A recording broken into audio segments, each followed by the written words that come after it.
Good morning, everybody. Welcome back to another gifted upload. It's been some time, but I'm back. I feel motivated. I just want to quickly say last night was some good hoops. The Pacers are the story of the NBA. I have to point that out. The most explosive offense in the NBA right now. And Tyrese Haliburton, man, 50, 40, 90, no turnovers, 15 plus assists a night, basically. He's been playing outstanding basketball. And the fact that we are about to reach the in season tournament finals, I'm very excited for. But I got to lead off with some stuff because there's a lot of things I've wanted to say that I have not gotten off my chest. The in season tournament, number one.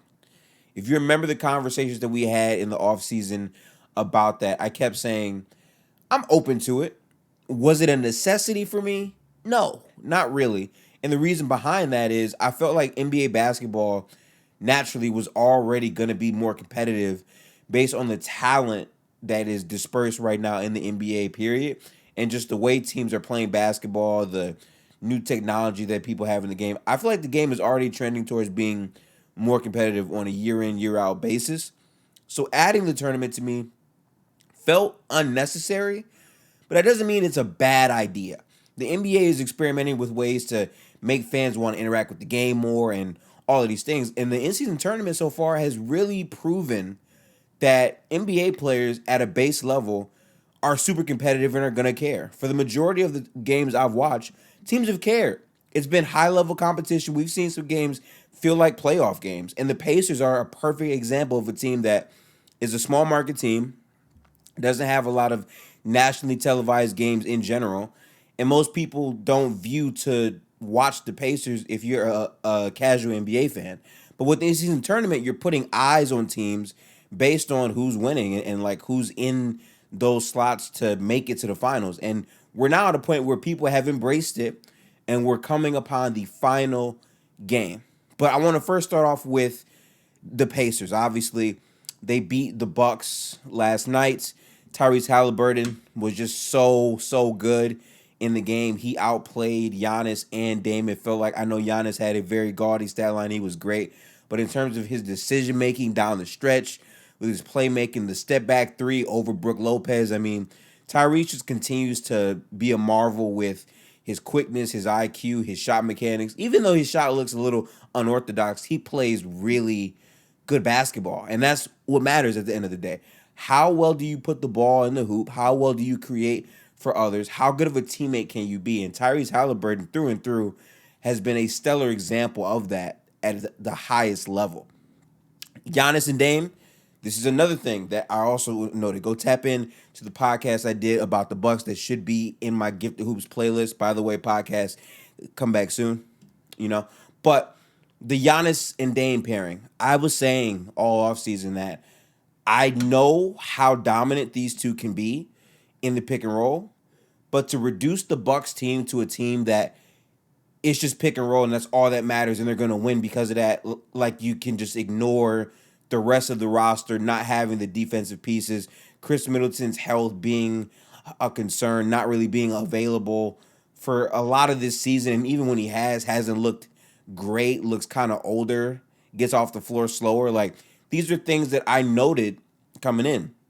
And in this game, I feel like a lot of these things showed, especially if Dame doesn't have his shots falling. That Pacers offense just continued to explode. And don't get me wrong, Giannis had a dominant game. I'm pretty sure he had like 37 points, maybe 14 rebounds. Like, he was playing very, very hard. But what Tyrese did, and that Pacers team has done all year long, is they've won by committee. Guys are just making shots, getting hot. They run up and down the floor. They can match any pace, and they just want to get into a shootout with you. And it's going to come down to, can you put up 130? Are you willing to be the team that can get into a shootout with the Pacers and win?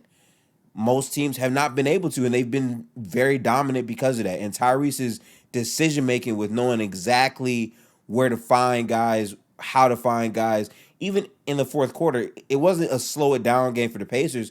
Tyrese elevated the pace even more, where he was maximizing their looks in transition off of every Bucks miss and keeping that pressure on the defense to that degree, but also being a maestro with the ball in your hands. Tyrese has found the perfect blend of, I'm going to find my teammates. I'm also going to find my own shot.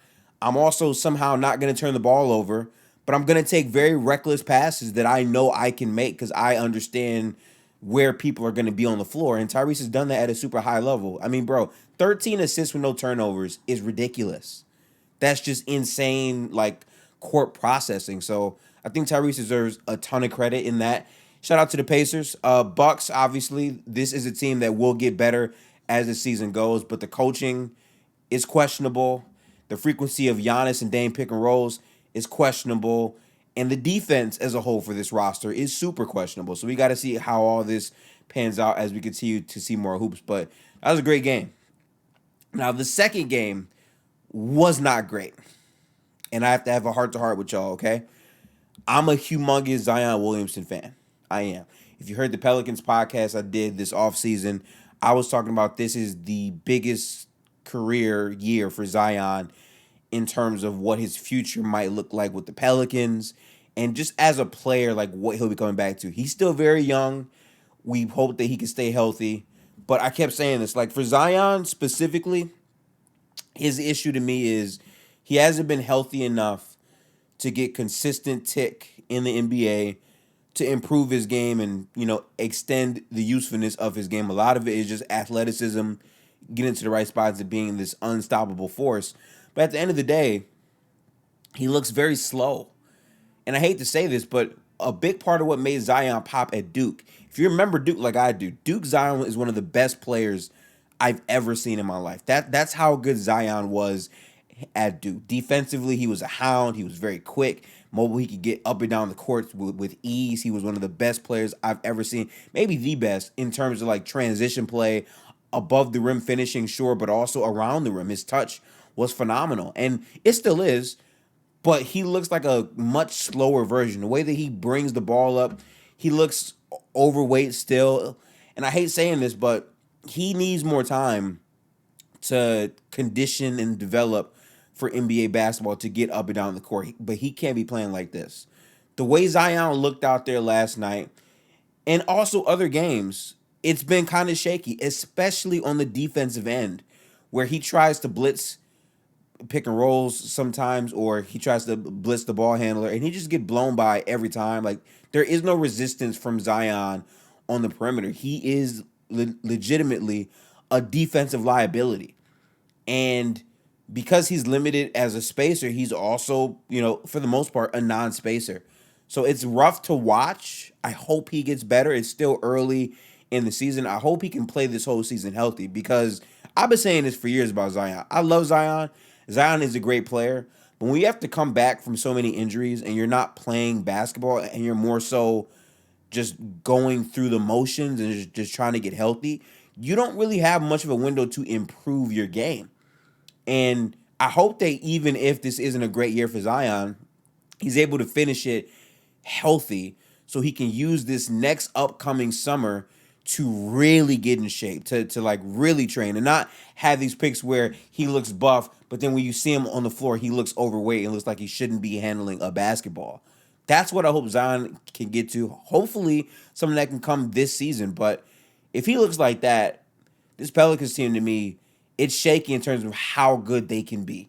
Because I love Jose Alvarado. Brandon Ingram has played much better basketball. He's playing a very complete version of himself right now. CJ McCollum is finding his spots to be a bit more off ball. But the centerpiece to me still has to be Zion. Zion being a really good basketball player in lockstep with Ingram is how the Pelicans will have success. But at the same time, if we're not seeing long enough stretches of Zion and we're seeing this lethargic version of him, that is not the same player that we look at as a franchise player, as the number one type of guy, even though he clearly has that talent. So I'm hoping Zion can figure those things out. But that's enough about the Pelicans. Let's talk about the Lakers, man. The Lakers dominated the Pelicans last night. They did. And I feel like you have to give the Lakers a ton of credit. The corniest thing I'm seeing is now that the Lakers are in the in-season tournament championship round, a lot of people are trying to delegitimize their competition or say who cares about the in-season tournament. But a lot of these people are fans of teams that were not good enough to make it this far to the in-season tournament or just flat out, didn't give the effort it took to get to this point. And I think that's very corny because if the Pacers win, I can see a lot of people being like, oh, that's great for the Pacers. Great win for the Pacers. But if the Lakers win, it doesn't matter. It feels very weird. And I'm not a Lakers fan by any stretch. I'm not. But I just don't like the energy not being consistent for what this tournament is. Like, people referencing this as a elimination game to slander guys like Devin Booker or slander Kevin Durant or even Jalen Brunson, you're acknowledging that these games matter, right? You can't slander these players if you're acknowledging them as true elimination games and you're comparing them to playoff elimination games. When you do that, you are literally admitting that the in-season tournament is real, that it matters, and that there's stakes. So based on that, if the Lakers wind up winning the entire thing, the conversation should not be, it doesn't matter because it's an in-season tournament chip. I'm separating this from the NBA Finals. These are two different things, but because this is the first year, a lot of people aren't sure of how to view in-season tournament. I look at it like this is something that legitimately any team can win. The NBA Finals, not so much. Every year, we talk about parity all the time, but there's realistically like six, if that, right? Six teams in the entire NBA, a league composed of 30 teams that really have a chance to win on a year in, year out basis. The tournament is a chance where it's single elimination. If you can lock in for just one game, where if you miss, you're out, you can win the entire thing. So this will be a precedent moving forward. So the expectations are just play good regular season basketball, put yourself in a good position to make it to the tournament, and then win out. And so far, the Pacers and the Lakers have done that. So both of those teams deserve credit to get as far as they've gotten. And I can't wait to see how this game shakes out. I really can't. But those are my thoughts overall on the games last night from the in-season tournament. Let me know in the comments how you guys are feeling about these games. I'm very excited. Also today, my team, the Golden State Warriors, play OKC. So if you want to watch that with me in playback, tap in. The links and all that will be in the description below. I know I haven't uploaded in like a super long time. It's been about like 7 or 8 days, but I had a lot going on. But I'm ready to be back here talking about some stuff. And there's a lot of takes that I have to go back to addressing because I told y'all in the offseason, I like the Kings. I told y'all in the offseason, I like the Wolves. And these teams are playing good hoops. So should be fun to discuss and dissect as we get back to breakdowns and more things like that on this channel. But I'll catch you guys in the next video. Peace out, people. Have a good one. And I promise you, the next one is going to be a much bigger affair. The podcast will be coming back. I'm going to move it from Mondays and Thursdays to Tuesdays and Fridays. I think that's just an easier schedule for me to make. But yeah, I'll talk to you guys. Peace out. Have a good one.